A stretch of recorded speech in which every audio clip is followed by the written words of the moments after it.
Assalamualaikum warahmatullahi wabarakatuh. Waalaikumsalam warahmatullahi wabarakatuh.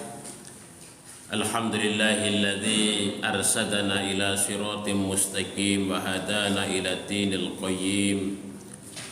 Asyhadu an la ilaha illallah wahdahu la syarika lah al-malikul haqqul mubin. Wa asyhadu anna Muhammadan abduhu wa rasuluh shadiqul wa'dil amin. Ingkang kawula hormati para binispuh, para ustaz dan ustadzah, hadirin wal hadirat, jamaah Masjid Nurul Amin yang insyaallah kita semua dirahmati dan diberkahi oleh Allah. Alhamdulillah pada malam hari ini kita masih diberikan anugerah oleh Allah berupa kesehatan dan kesempatan kita dapat menunaikan kewajiban kita sebagai hambanya, yaitu sholat maghrib secara berjamaah. Alhamdulillahirabbil alamin. Kemudian sholawat serta salam mudah-mudahan senantiasa melimpah kepada teladan kita Nabiullah Muhammad sallallahu alaihi wasallam beserta para keluarganya, sahabatnya, dan juga segenap umatnya yang setia kepada sunnahnya. Bapak-Ibu yang dirahmati oleh Allah, kita masih melanjutkan terkait dengan amal yang paling dicintai oleh Allah Subhanahu wa taala. Dan di malam hari ini kita akan mengkaji tentang cinta dan benci karena Allah Subhanahu wa taala. Sebelum kita kaji, Bapak Ibu sekalian, marilah kita awali majelis kita ini dengan sama-sama membaca basmalah. Bismillahirrahmanirrahim. Bapak Ibu yang dirahmati dan diberkahi oleh Allah Subhanahu wa taala. Nah, sebelum kita baca hadis, kita baca surat Ali Imran ayat ke-14, Bapak Ibu sekalian.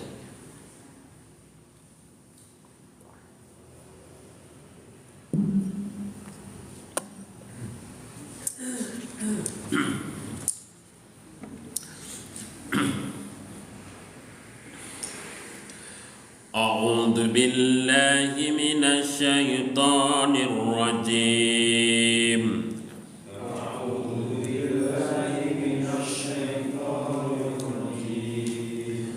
Bismillahirrahmanirrahim.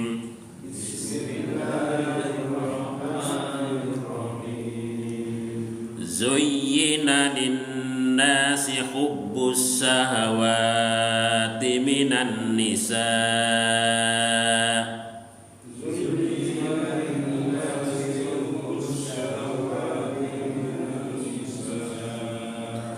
والبنين والقناطير المقنطرة من الذهب والفضة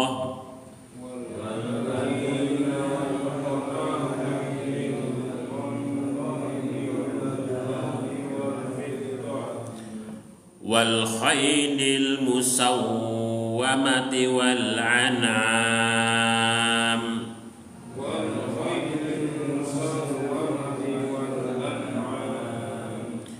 والحرث ذلك متاع الحياة الدنيا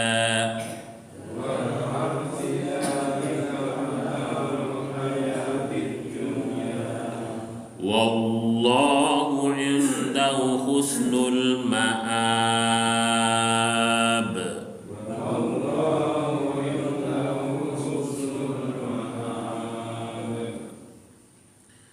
Zuyyina, dihiaskan, linnasi, kepada manusia atau kepada setiap manusia. Apa yang dihiaskan oleh Allah kepada manusia itu hubus syahwat, yaitu kecintaan terhadap apa yang diingini minan nisa'i, dari para wanita atau dari lawan jenis, wal banin dan anak-anak, wal qanatiril muqantarati dan harta yang banyak jenisnya, minadz zahabi dari emas, wal fiddati dan perak, wal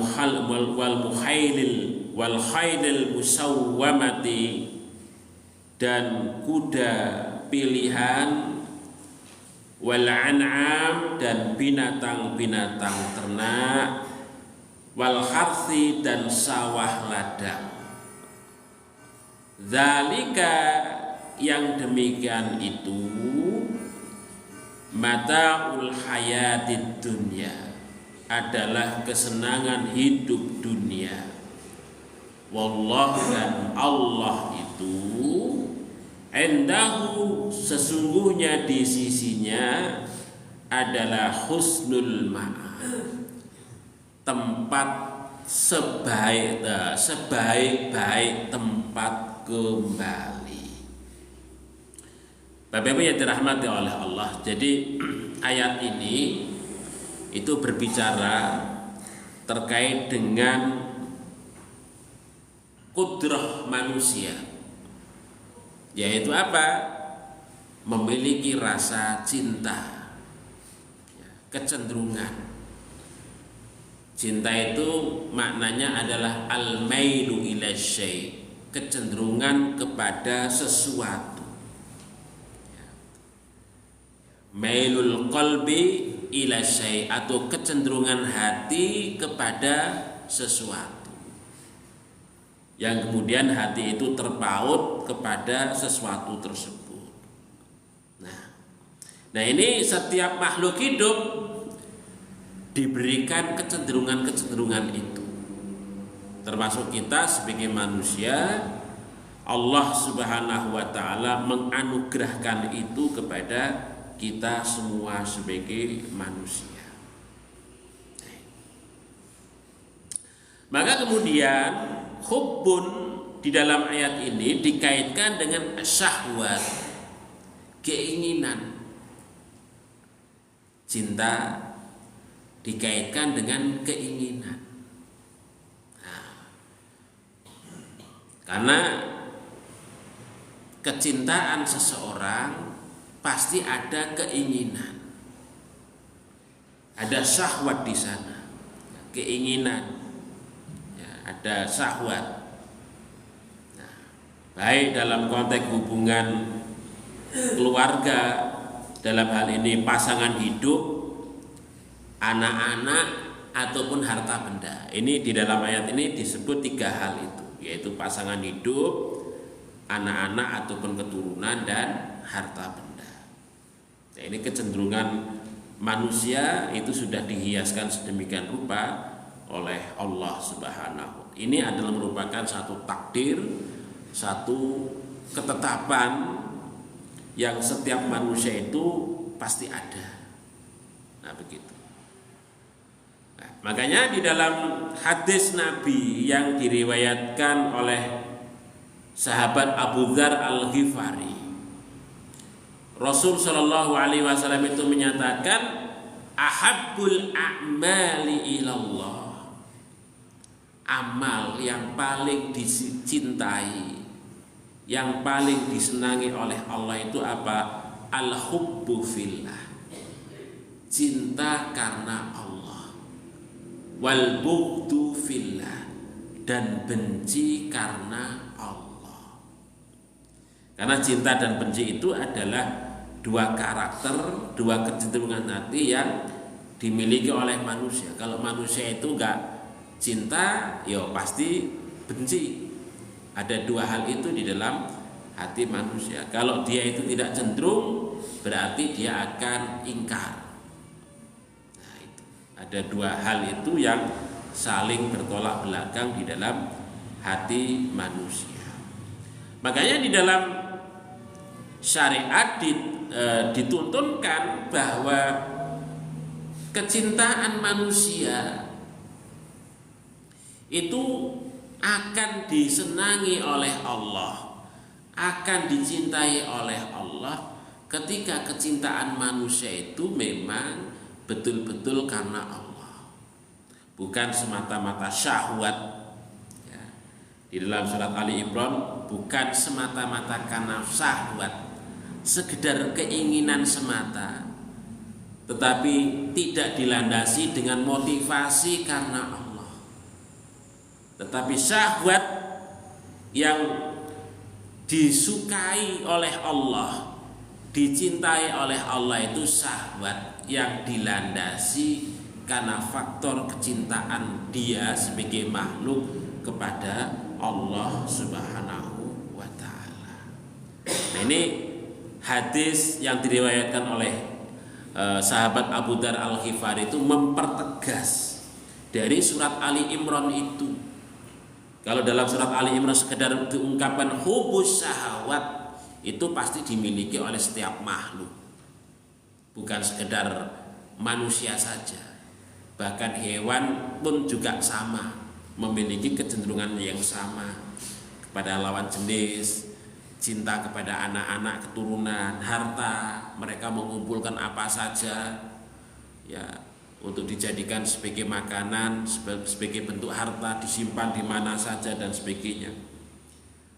Hanya saja manusia tentu memiliki harta itu lebih rapih dibandingkan dengan makhluk hidup yang lain.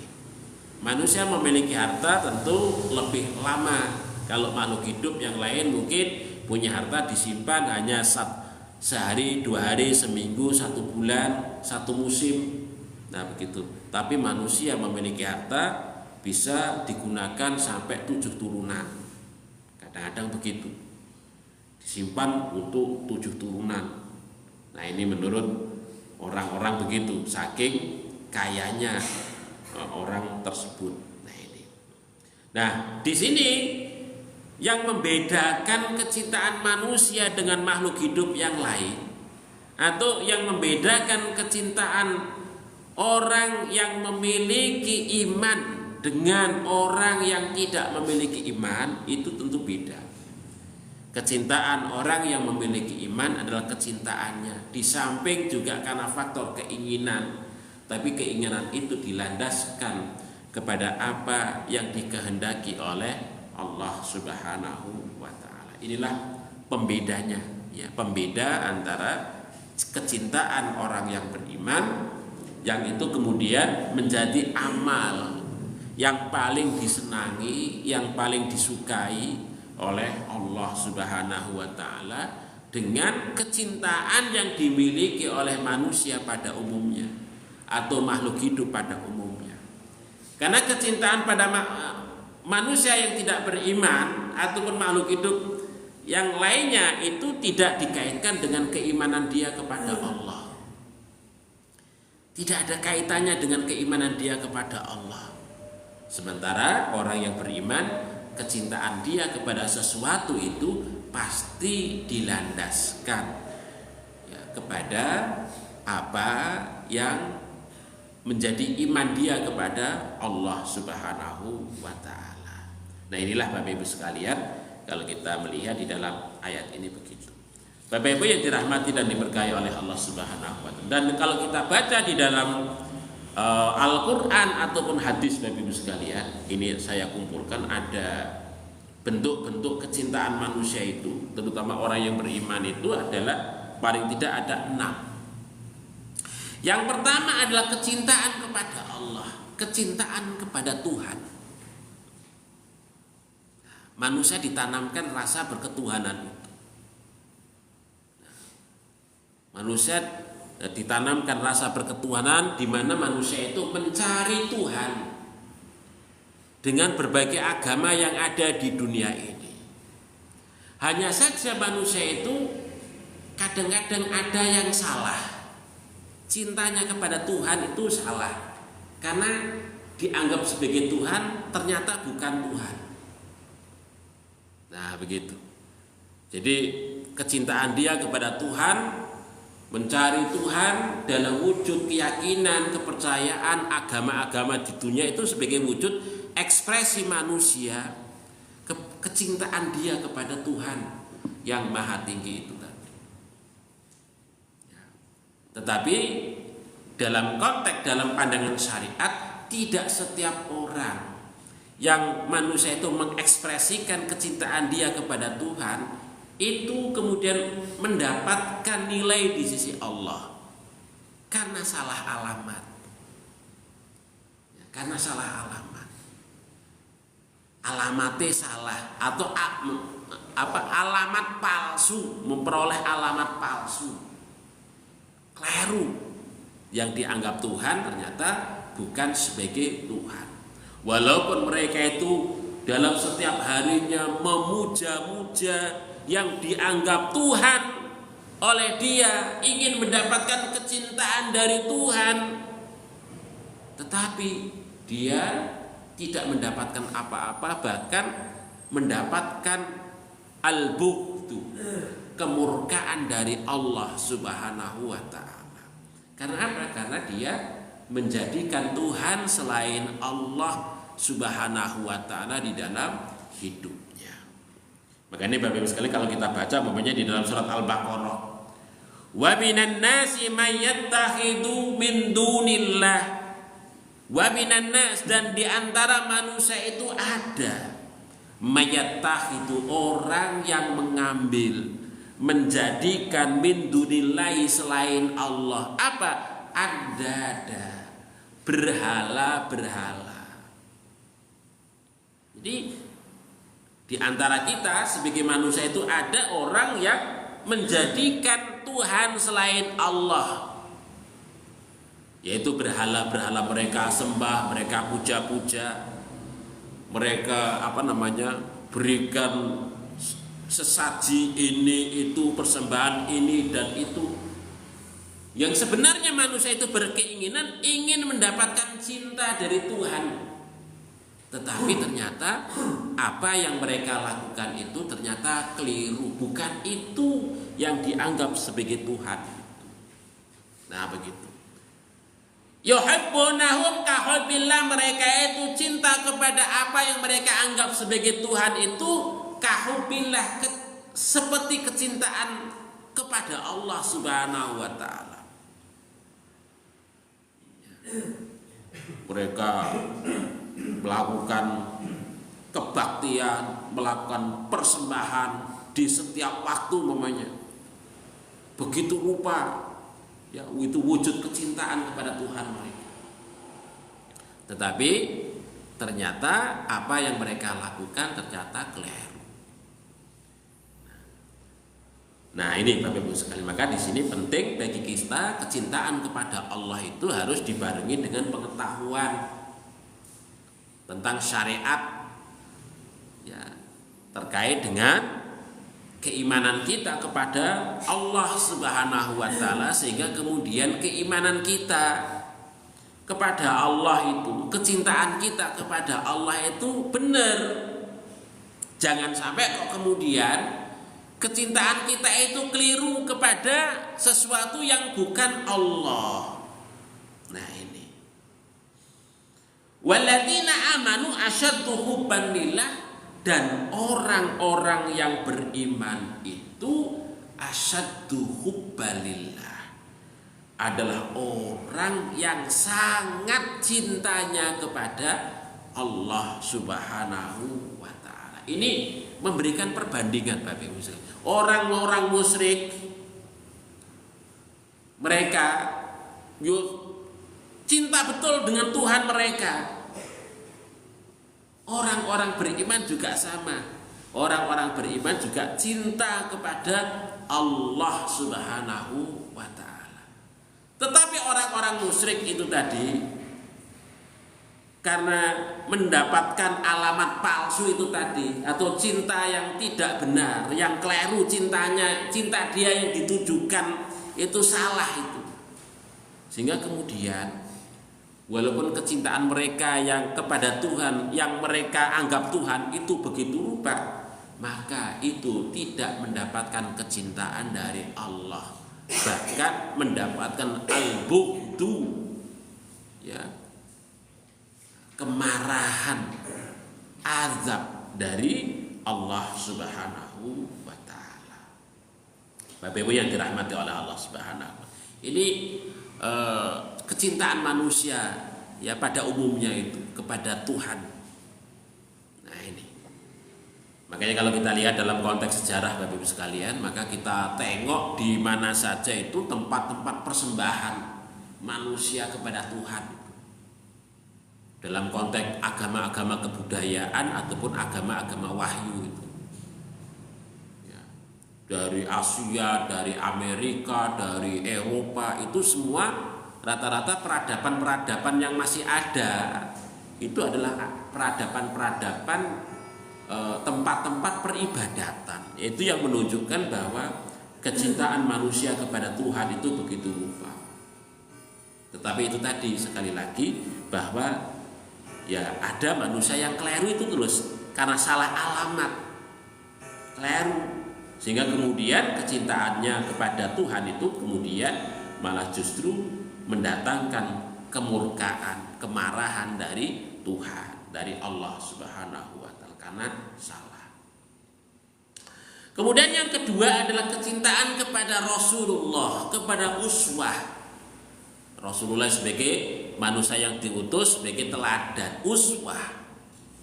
Nah kita semua sebagai manusia itu juga ya memiliki model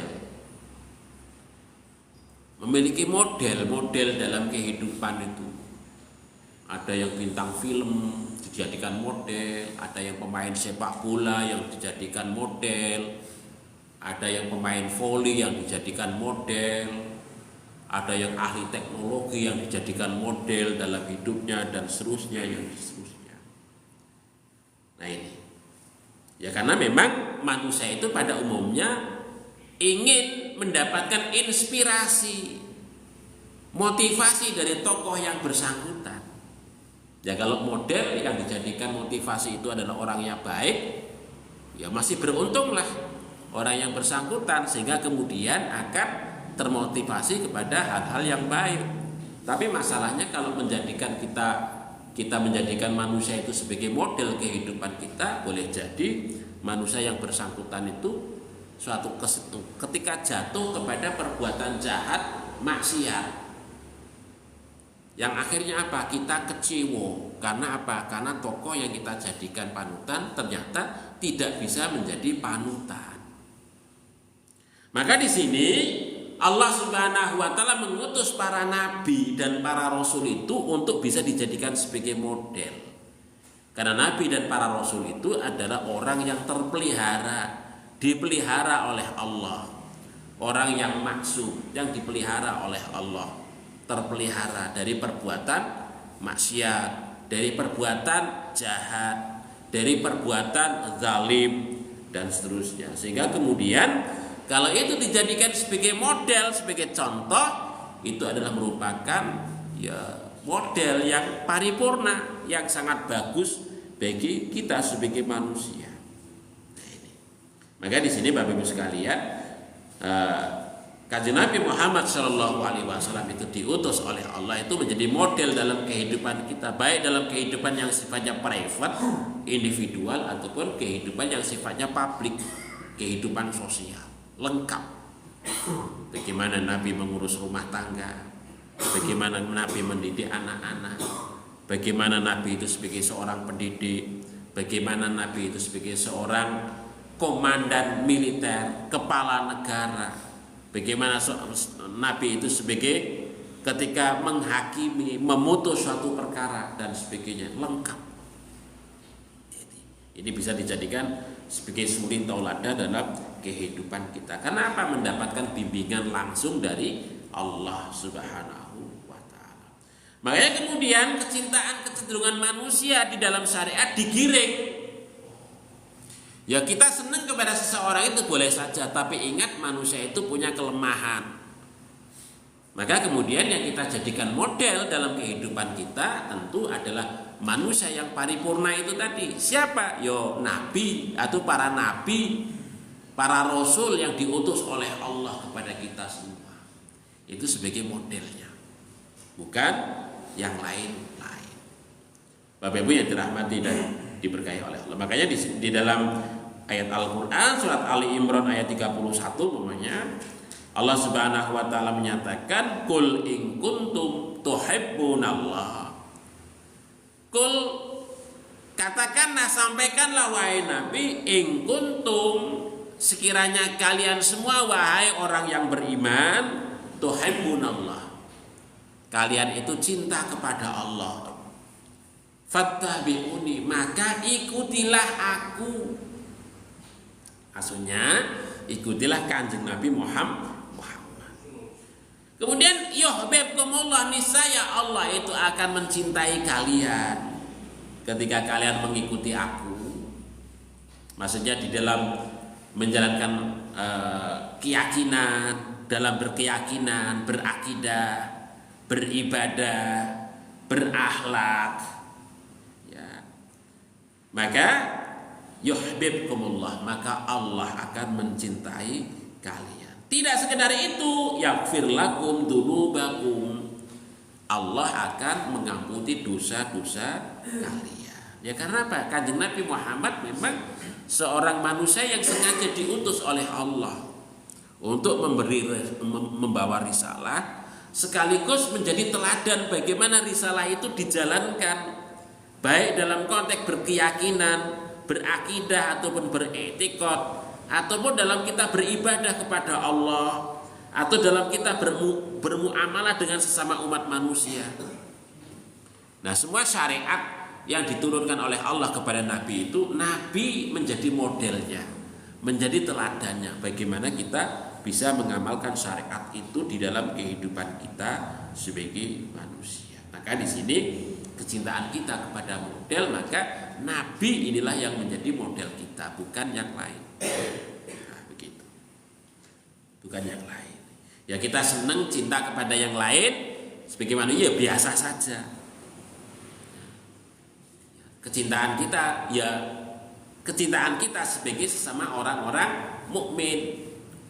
Nah, begitu. Bukan kemudian menjadikan sebagai model, ya, yang nantinya bisa jadi akan menjadikan kita kecewa. Karena apa? Karena dia manusia yang biasa, yang tidak mendapatkan bimbingan langsung dari Allah.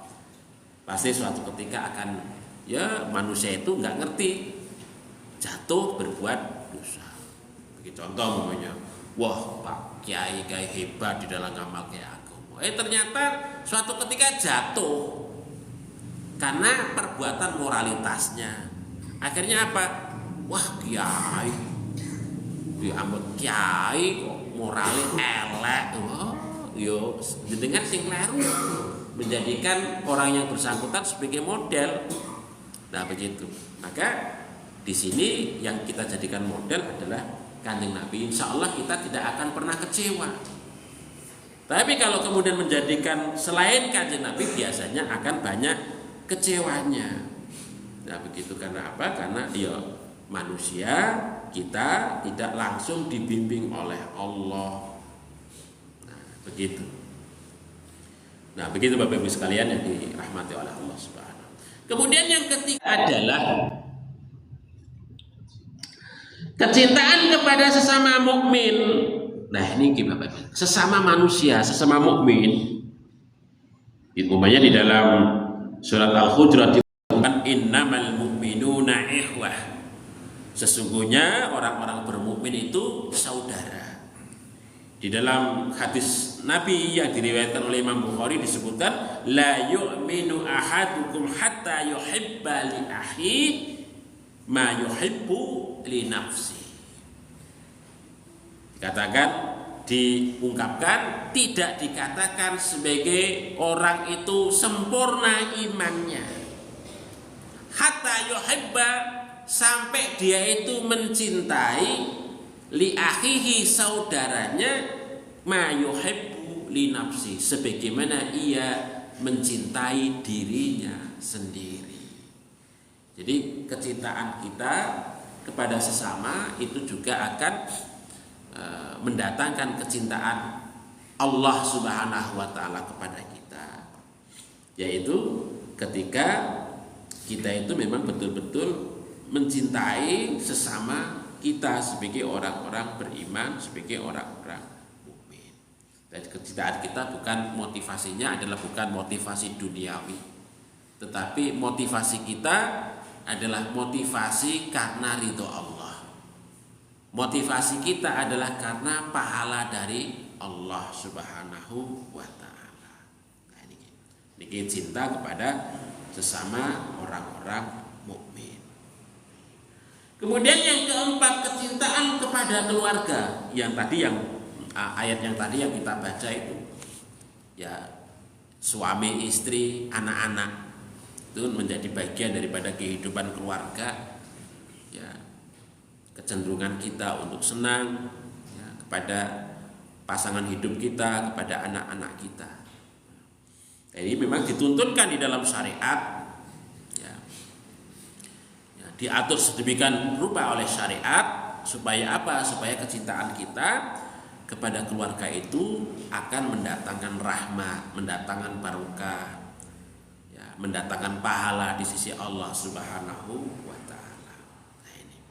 Kemudian yang kelima adalah kecintaan kepada alam, kepada makhluk. Kesenangan kita ini terkait dengan pemandangan yang indah.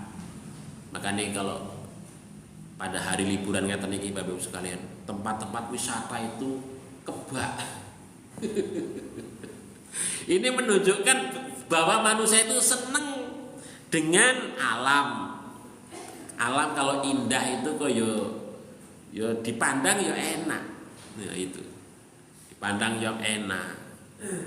Binatang yang unik, ya apa. Makanya kemudian ada kebun binatang dikunjungi oleh banyak orang.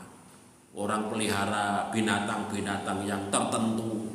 Nah, itu contohnya begitu. Itu menunjukkan bahwa kecintaan kita kepada makhluk, kepada alam dan makhluk itu juga menjadi bagian dari kehidupan kita. Yang itu kalau kita pelihara dengan baik juga akan mendatangkan kebaikan. Dengan kecintaan kita kepada alam, kecintaan kita kepada makhluk, maka kita akan bersifat memelihara, melestarikan, tidak merusak dan menghancurkan. Nah, begitu. Ada reservasinya, ada upaya untuk pemeliharaan dan seterusnya. Karena apa? Ada kepedulian kita terhadap alam dan makhluk itu, sehingga kemudian alam dan makhluk kita pelihara sedemikian rupa itu. Ini berbeda dengan makhluk hidup di luar manusia. Manusia memiliki kecenderungan itu. Nah, ini Bapak Ibu sekalian yang dirahmati oleh Allah Subhanahu wa taala. Makanya di dalam banyak ayat Al-Qur'an diungkapkan umpamanya sebagai contoh, wala tufsidu fil ardi ba'da islahiha. Janganlah kalian itu membuat kerusakan di muka bumi ini. Kalau membuat kerusakan, maka dampaknya juga akan kerusakan itu kepada kalian semuanya. Ini. Nah, Bapak Ibu sekalian yang dirahmati oleh Allah, terutama wisata-wisata, tempat-tempat wisata itu kan, kalau dipelihara yang baik, waktunya yang tepat juga akan membuahkan kebaikan, keindahan bagi kita, kesenangan bagi kita. Nah, itu. Tetapi sebaliknya kalau nggak dipelihara dengan baik, ya akan merusak alam saja. Ya, merusak alam. Orang datang hanya menumpuk sampah, membuang sampah sembarangan. Lingkungan nggak dijaga dengan baik, tanaman-tanaman nggak dijaga dengan baik, akhirnya rusak. Tapi ketika ada kepedulian, tentu akan terjaga dengan baik. Nah ini juga mengingatkan bagi kita semua Bapak Ibu. Dan biasanya tempat-tempat wisata itu tempat-tempat yang kecenderungannya membahayakan. Ini juga menjadi catatan penting Bapak Ibu sekalian. Semuanya ya, kalau musim hujan ngeten niki ya jangan wisata ke gunung, ya, ke pantai, ke sungai. Ke gunung itu kecenderungannya ya longsor, sungai kecenderungannya akan banjir, di pantai juga sama. Musim hujan ya wisatanya kota, museum, gedung-gedung, tempat perbelanjaan, nggak ke gunung, nggak ke pantai, nggak ke kalau enggak maka ya bahaya. Umpamanya ya tempat wisata itu kan cenderungannya tempat-tempat yang rawan longsor. Ya kemarin waktu di Pekalongan itu, Pekalongan orang berwisata untuk inginnya mendapatkan kebahagiaan, kesenangan, ngiyup neng kafe, neng Alo Cafe jam 6 kena longsor. 22 orang meninggal dunia. Yang ngiyup wonten kafe ini lho. Wonten Alo Cafe menika, wonten Pekalongan menika. Nah ini keterak longsor. Ya karena apa? Karena tanahnya tanah yang rawan longsor. Ketika air hujan yang melimpah yang tidak tertampung, tanah berkecenderungan untuk longsor. Nah begitu. Makanya wisata itu ya tempat-tempat itu ada musimnya. Ya kalau gunung itu ya musimnya musim tidak hujan. Sungai musim tidak hujan. Begitu. Jadi kalau musim hujan itu ya di perkotaan, di gedung, di ya museum, kemana. Nah ini tempatnya begitu, bukan malah kita ingin mendapatkan kesenangan, kebahagiaan dengan keluarga, malah mengantarkan nyawa yang tidak pernah kita perhitungkan. Nah ini penting untuk kemudian kita memiliki pengetahuan mitigasi terkait dengan kebencanaan itu, sehingga kemudian kita dapat mengantisipasinya. Nah ini Bapak Ibu sekalian. Nah kemudian yang keenam adalah kecintaan kepada harta yang halal. Nah tadi harta itu al-mal wal banun zinatul hayatid dunya. Ya. Harta dan anak-anak itu adalah zinatul hayatid dunya, adalah perhiasan kehidupan dunia. Ya. Wal baqiyatus sholihat, tetapi amalan-amalan yang kekal, amalan-amalan yang baik dan abadi itu khairun inda rabbika, itu lebih baik di sisi Tuhanmu. Yang apa? Sawaban, untuk memperoleh pahala, wa khairun amalan, dan itu sebaik-baik untuk kemudian menjadi cita-cita yang diharapkan. Nah ini Bapak-Ibu yang dirahmati oleh Allah Subhanahu wa taala, ya, harta ini juga menjadi bagian penting dari kecintaan kita sebagai manusia. Yaitu tadi kita sebutkan ada orang yang mengumpulkan harta sedemikian rupa. Orang mengumpulkan harta itu karena faktor kecintaannya kepada harta. Tetapi di dalam syariat adalah diatur sedemikian rupa. Orang mengumpulkan harta itu tentu dengan cara yang halal. Ketika sudah terkumpul harta itu, kemudian hak-hak dari harta itu harus kita tunaikan. Ada zakat, ada infak, ada sedekah, kita tunaikan. Kemudian ketika harta itu terkumpul, kita manfaatkan dengan sebaik mungkin untuk diri kita, keluarga kita, untuk menolong orang lain. Intinya adalah dalam rangka untuk mendekatkan diri kita kepada Allah Subhanahu wa taala. Karena apa? Karena harta yang bermanfaat itu adalah harta yang kita gunakan, yang kita manfaatkan. Untuk apa? Untuk mendekatkan diri kita kepada Allah. Jadi tidak sekedar kita mengumpulkan, ya, tidak sekedar mengumpulkan, tetapi bagaimana kita bisa memanfaatkan harta itu dengan sebaik mungkin. Dalam konteks keluarga, umpamanya harta yang kita dapatkan untuk mendidik anak-anak kita, untuk menyekolahkan, untuk menguliahkan. Itu artinya bahwa harta yang kita miliki memang ada manfaatnya. Untuk apa? Untuk anak-anak kita, untuk masa depan mereka. Nah ini contohnya begitu. Artinya harta yang kita miliki itu adalah ada manfaat, kepentingan ilmu pengetahuan, anak-anak menjadi baik, menjadi anak yang soleh yang kita harapkan. Kita bekali mereka dengan keterampilan, dengan ilmu pengetahuan dari harta yang kita miliki, sehingga kemudian harta itu betul-betul manfaat. Jangan sampai kita punya harta arep nyekolahke, arep nguliahke anake eman. Enten lho Bapak Ibu sekalian, wong ki hartane akeh. Arep nyekolahke anak, nguliahke anak ki eman. Lah terus nggih hartane nggih opo? Nah, maka harta yang demikian itu orang anek manfaate. Jadi harta itu cuma untuk pandangan. Mek jenengan nggih pameran tok, ora enek manfaate blas. Untuk keluarganya, untuk anak-anaknya dan seterusnya. Maka di sini Bapak Ibu sekalian, ya harta yang kita manfaatkan dalam rangka untuk mendidik generasi yang akan datang, untuk nafkah keluarga kita dan seterusnya. Nah ini diantara fungsi daripada harta itu begitu. Ya. Maka disebutkan di sini wal baqiyatus sholihat, amal yang lestari dan langgeng itulah yang lebih baik di sisi Allah Subhanahu wa taala. Bapak Ibu yang dirahmati dan dicintai oleh Allah Subhanahu wa taala. Nah, ini terkait dengan ragamnya kecintaan manusia di sisi Allah Subhanahu wa taala. Ya. Kemudian keutamaan kecintaan karena Allah. Yang pertama, Bapak Ibu sekalian, orang yang cinta karena Allah itu akan mendapatkan manisnya iman. Akan memperoleh manisnya iman. Nah ini disebutkan oleh Kanjeng Nabi Muhammad SAW, salasun man kunna fihi wajada halawatal iman.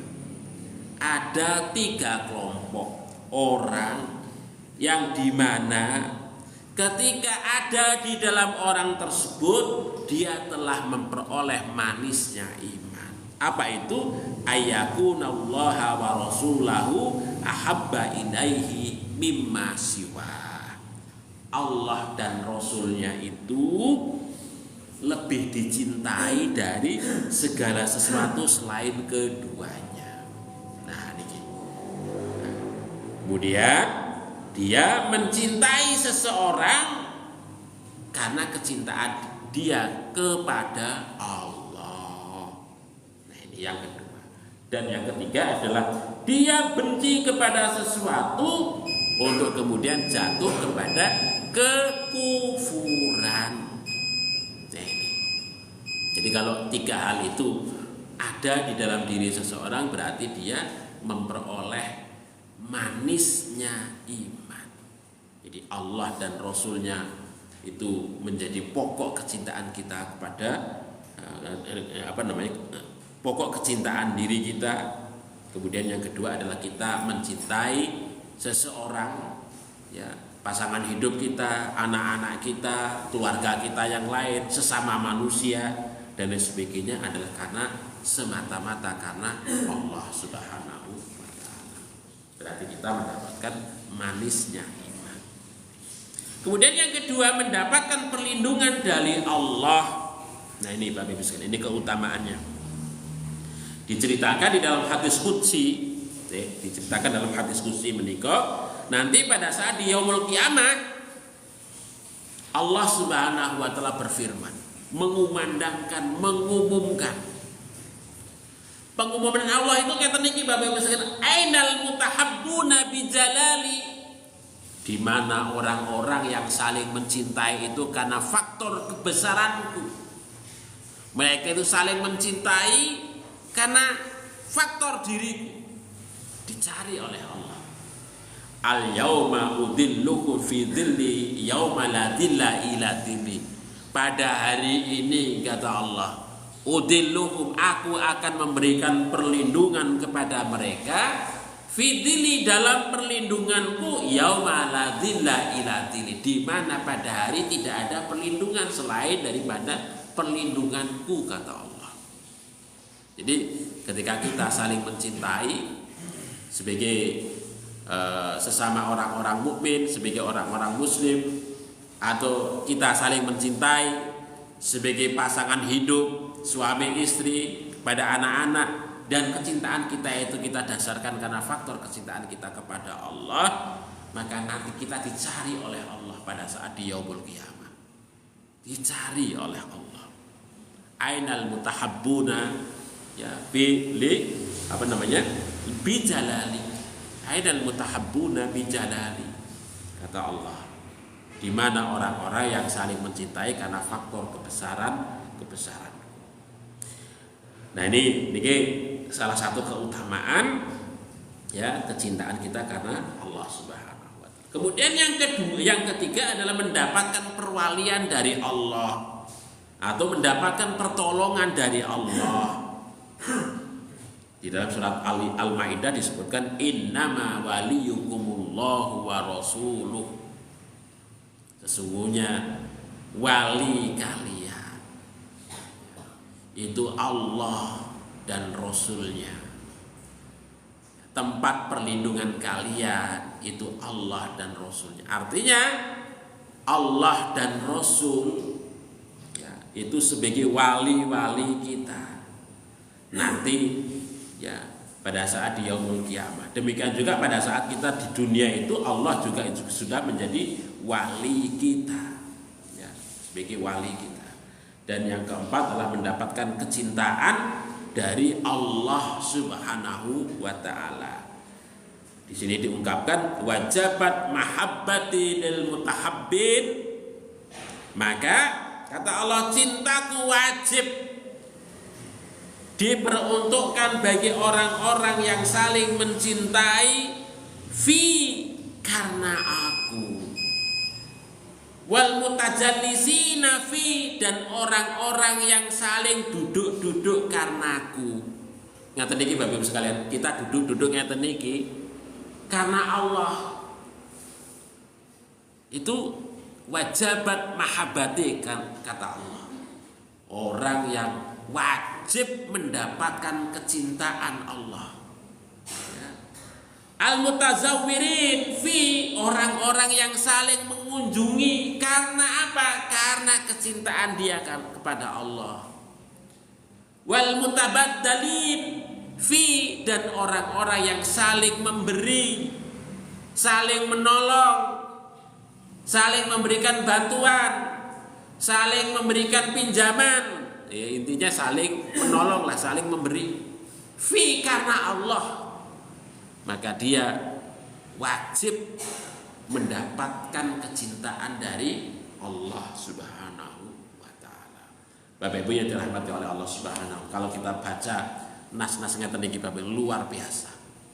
Kalau kita melakukan segala sesuatunya karena faktor kecintaan kepada Allah itu, Allah Subhanahu wa taala memberikan jaminan yang sedemikian rupa kepada kita orang-orang yang beriman. Ya mudah-mudahan kita semua Bapak Ibu sekalian termasuk orang-orang yang memiliki cinta dan kecintaan itu karena Allah Subhanahu wa taala.